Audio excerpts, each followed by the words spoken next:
জন্ম থেকেই দুটি পা আর দুটি হাত অচল, চলতে হয় ক্রাচ আর অন্যের সহায়তায়। তবুও থেমে নেই জীবনযুদ্ধ। পরিবারকে বাঁচাতে প্রতিদিন লড়ছেন জন্মগত শারীরিক প্রতিবন্ধী কাউসার হোসেন। কাউসারের শৈশব কেটেছে মা আর ভাইয়ের কাঁধে ভর করে। পরে জীবনের পথ চলার সঙ্গী হন স্ত্রী হেলেনা আক্তার। আজ এক ছেলে ও এক মেয়ের জনক কাউসার। হাত পা অকেজো হলেও সংসারের দায়িত্ব একাই কাঁধে তুলে নিয়েছেন তিনি।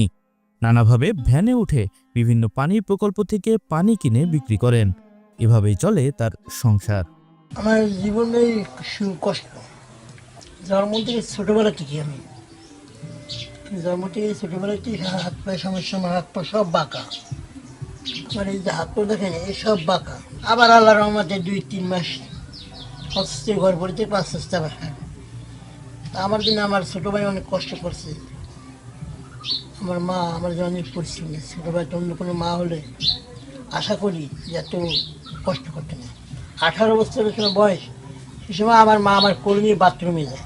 আমার একটি ছেলে আছে, একটি মেয়ে আছে, স্ত্রী আছে, মা আছে। এগুলো নিয়ে আমি চলি। এখন আমার ইনকাম থেকে তারা চলে। বিদেশ থেকে দেশে রেমিটেন্সের টাকা আসে নিরাপদে।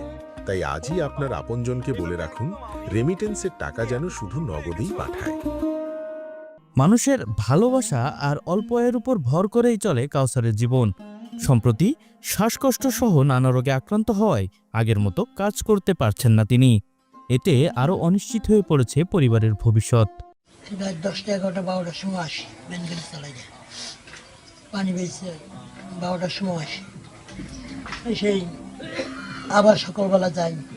সারাদিন মানুষের বাসায়, হোটেলে, দোকানে পানি দিই।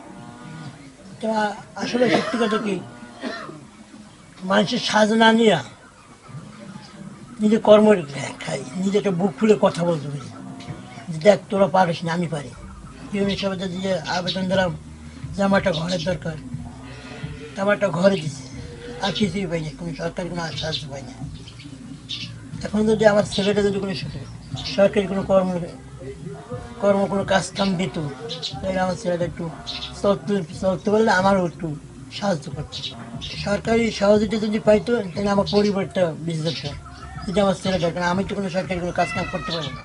সততা আর সংগ্রামের মানুষটিকে বিশ্বাস করে প্রায় 17 বছর আগে তাকে বিয়ে করেন হেলেনা আক্তার। স্বামীর সেবাতেই জীবনের অর্থ খুঁজে পেয়েছেন তিনি।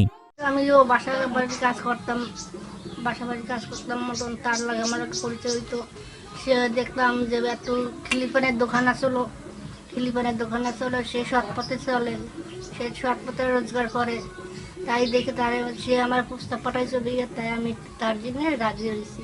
সে প্রতিবন্ধী হইলো, সে লোকটা ভালো, তার সাথে আমি বিয়ে হইলে আমার শান্তি হবে। তো একটি শান্তিটা অবশ্যই আল্লাহ নাম লাগে হচ্ছে, কিন্তু এখন একটু কামাই রোজগারের কষ্ট হচ্ছে। কিন্তু এখন আমার একটা ছেলে আছে, ছেলেটা যাতে এখন একটা সরকারি চাকরি পাইতো, তা একটু আমার সংসারটা আরও একটু ভালো উন্নতি হইতো। কাউসারের অসহায়ত্ব দেখে স্থানীয় ব্যবসায়ীরা নিজেরাই তার ভ্যান থেকে পানি নামিয়ে দেন। প্রতিবেশীরা বলছেন, প্রতিবন্ধী হলেও কাউসার একজন আদর্শ মানুষ।